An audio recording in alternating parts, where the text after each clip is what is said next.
Hi everyone, welcome back to another video. I hope you're all doing really well. In today's video, we're checking out the real reason why the F-35 isn't ready for war. I don't know much about the F-35 at all. I just know it's stealth aircraft, and I know that it's not a very popular aircraft, and we're definitely going to learn more about that in this video here. I'm gonna check out a different F-35 video in a few more days, so stay tuned for that one. But I thought I'd get kind of the backstory about why it's considered not such a good aircraft by some people. But yeah, let me know your thoughts down below, because I know there's some people that like this aircraft and people that really believe in this aircraft and some people that don't. But I don't know what it's all about, so I'm gonna get into it today. Thank you so much for being here, by the way. I really appreciate the company whilst learning about all these different topics, so thank you so much, and let's get started into today's video. The F-35, one of the most advanced aircraft ever built, and an ambitious attempt to make a fifth-generation fighter the mainstay of the American fighter fleet. Such an accomplishment would be tantamount to another of America's famous offsets, or technologies that set the US apart from the rest of the world and make it a dominant military power. A fully fifth-generation fighter fleet would put every air power in the world at serious risk and guarantee the continued domination of any airspace over any nation by the United States' Air Force. Yet the F-35 has proven to be as troublesome as it is ambitious, and while some initial problems are always expected of new aircraft, some of the F-35's crippling deficiencies may end up turning the US from the most dominant air power on Earth to the most vulnerable. Hello and welcome to another episode that is scary. It's not good. That is not good. The F-35 isn't ready for war. Originally built in 2001 as a cheap multi-role fighter that could fulfill a variety of combat roles, the F-35 was, as many now fear, too good to be true. The aircraft would be stealthy, not as stealth-capable as the B-2 bomber or even the F-22 Raptor, but far stealthier than any fourth-generation platform.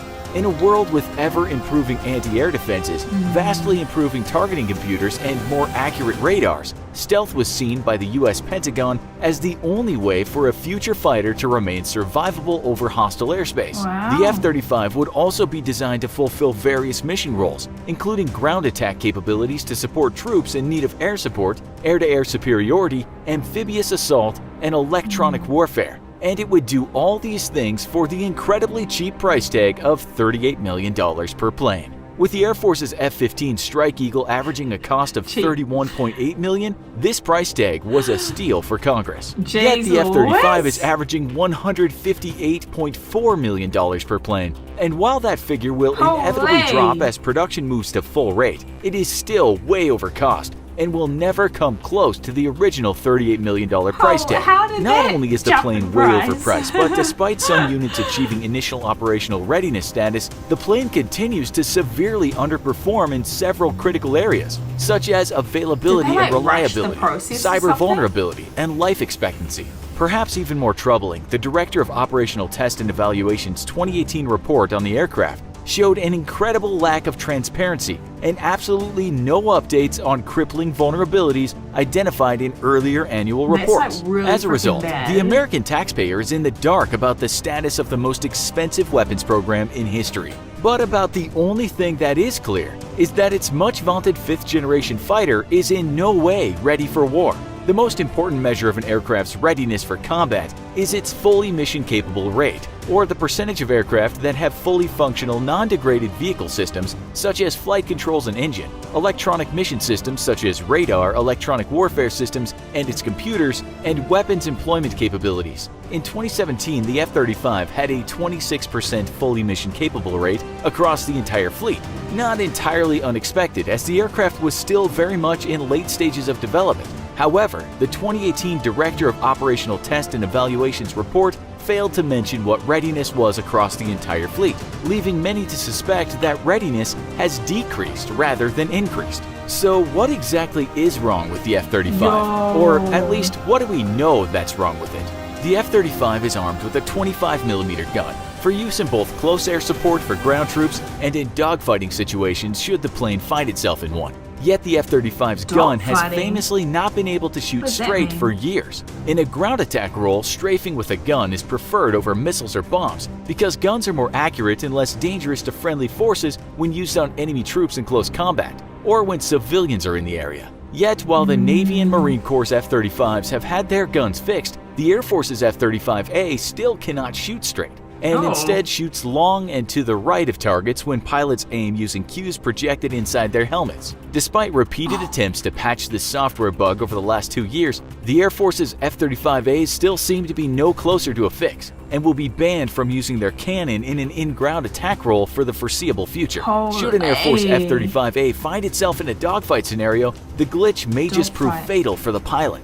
It's not just the gun's accuracy that's in question though, so is the amount of ammunition, typically 182 rounds, as well as the type of ammunition it fires. Though the F-35 is slated to replace the venerable and much-feared A-10 Warthog as the Air Force's ground attack aircraft, the F-35A carries about 1/10 the ammunition of a Warthog, which carries 1,350 rounds. Testing of the various ammunition types fired by the F-35 also throws into question its efficacy. For while the Warthog is famously able to penetrate the top armor of modern tanks with its 30mm cannon, the F-35's 25mm cannon has only been tested in limited quantities against lightly armored and plywood targets. Most worrisome is the fact that there seems to be no further gun effectiveness testing planned for the future. The F-35 is also showing key failures in durability testing. Each new aircraft is supposed to have a service life of 8,000 flight hours, the standard for any military aircraft. To ensure that a new airframe is designed to last, each model is put through rigorous testing that simulates 3 lifetimes worth, or 24,000 hours of structural load testing. This intense testing is meant to simulate the massive stresses placed on the airframe during landings, takeoffs, and flight maneuvers. Yet during this testing, engineers working on the F-35 have found several key vulnerabilities. In 2010, an attachment joint between the vertical tail and the airframe on an Air Force F-35A failed and forced a redesign of the joint, which was later incorporated into the manufacturing process. While such early failures are expected and even planned for, 9 years on, serious deficiencies in the airframe continue to plague the aircraft. So far, the Marines' F-35B has been unable to complete the 3 lifetimes worth of testing, and no fix has been incorporated into the design. This means that when the F-35B goes into full-rate production later this year, the aircraft will only have a lifetime of 2,100 hours. The Marine Corps will have to start retiring the first of its F-35s in just 7 years, and may never receive an aircraft capable of carrying out an 8,000-hour service life. The Navy's F-35C managed to make it further along in testing, but tests were canceled halfway through the 3rd lifetime iteration after damage to several structural components were discovered. The damage proved too costly to repair, and just like the F-35B, there are currently no plans to address the faults before the aircraft goes into full-rate production. At least the Navy's F-35s will last longer than the Marine Corps, but both versions of the aircraft will fall far short of the 8,000-hour service life requirement imposed by the Pentagon. The F-35's infamous Autonomic Logistics Information System, or ALIS, is also under intense scrutiny. Operated by Lockheed Martin, who boasted that the system would reduce operating costs and increase aircraft availability, this global network is supposed to integrate maintenance diagnostics and scheduling with supply chain management and combat mission planning and threat analysis. In plain speak, ALIS was meant to automate the F-35 supply chain by gathering data on what maintenance various planes needed, what missions they were slated for, and what threats they were expecting to fly against. This way, Lockheed Martin and other defense contractors could instantly and proactively respond to the maintenance need of the F-35, preparing and shipping parts and fixes as needed and taking a lot of the stress off the military. Yet the system has been plagued with false positive maintenance diagnosis, overworking aircraft maintainers with cumbersome data entry procedures, and slow uploads and downloads between the aircraft and ALIS. The system has so many flaws and failures that Lockheed Martin itself didn't use the system on their manufacturing floor until March 2018. Perhaps one of the most serious problems with the entire F-35 program is that there still exists no programming capacity to create the F-35's critical mission data loads. These are computer programs which include up-to-date information on enemy ground and air radar signals, missiles and jammers, and similar information for friendly units. Before flying each mission, an F-35 must be loaded with a mission data load that is specific to its current threat environment. And yet, the United States Reprogramming Laboratory at Florida's Eglin Air Force Base is not only well behind schedule creating these vital files, but lacks adequate equipment to test and optimize MDLs under conditions stressing enough to ensure adequate performance against current and future threats. Current F-35s are flying with old or incomplete information on enemy and friendly platforms, and this is a huge vulnerability for an aircraft whose advanced computers run powerful sensors and make use of the F-35 stealth features in order to keep a pilot safe. In order to ensure the onboard computers can keep an F-35 safe, its various sensors must be tested against accurate enemy radar signals, and yet current testing facilities are far inadequate for the task. While the US government has allocated funding for the acquiring of 8 high-fidelity signal emulator channels in each of its 2 test lines by the end of 2019, the F-35 program's own office states that it needs 16 to 20 such high-fidelity channels in each test line in order to adequately replicate near-peer threat signal environments for NDL testing. That means that the F-35s are currently and will continue to be deployed for years to come with inadequate testing of its various sensors against realistic threats. This could potentially place F-35 pilots in serious risk and jeopardize mission success. Touted as a computer that happens to fly, the F-35 has more brains than any other aircraft to date. Yet all those cyber brains are critically vulnerable to being hacked, much the same way as any other computer system. A Government Accountability Office released a report in 2018 showing that nearly every software-enabled weapon system tested between 2012 and 2017 could be hacked by an enemy, and often by simple means, such as looking up default passwords online for commercially available software. Some parts of the F-35 program use such commercially available software. A-List, for instance, runs on Windows. Yet while cybersecurity testing has long been a part of the F-35 program, and the testing office has kept any specific issues discovered secret, reports in 2018 showed that some of the vulnerabilities identified early on in testing still had not been fixed. Calls for more cyber testing of the aircraft, and more importantly, its supply chain, have been made. Yet concerns over A-List in particular are so significant that officials warned the US military should find a way to operate the F-35 entirely without it in case the network was compromised. While the F-35 has shown promising combat capabilities in flight exercises against fourth-generation aircraft from around the world, it's clear that the most ambitious aircraft ever created is also turning out to be one of the most difficult to actually field.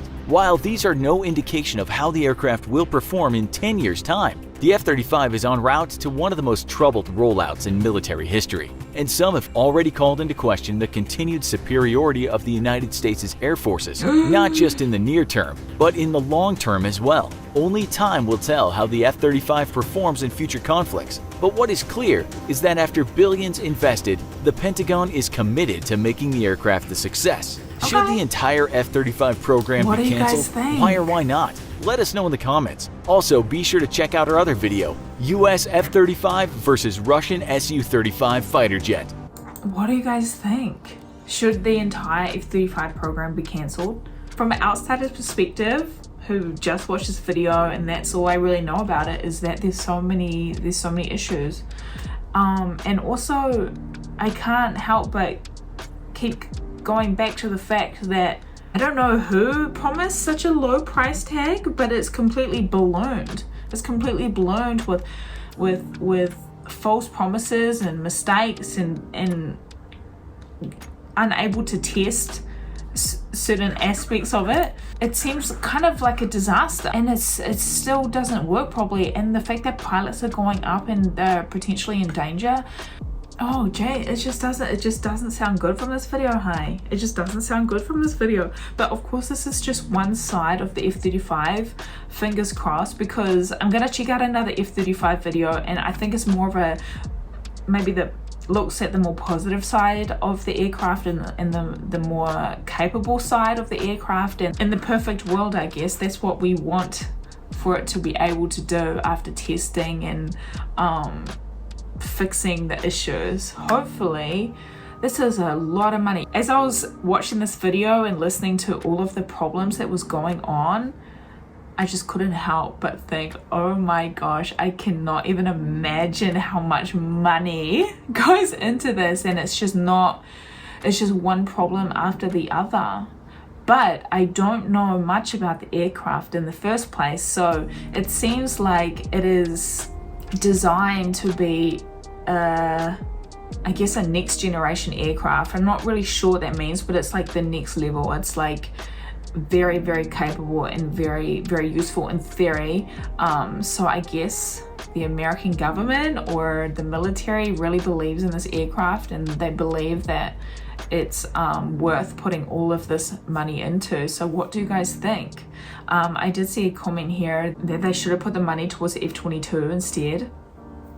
And I've watched some videos on the F-22 and it's just insane. The aircraft is insane, but I don't know much about the F-35, so I'm gonna check out an F-35 video later on this week, so stay tuned for that one, you guys. Hopefully I learn more about the capabilities of it in the perfect world. Hopefully in the next several years it gets there.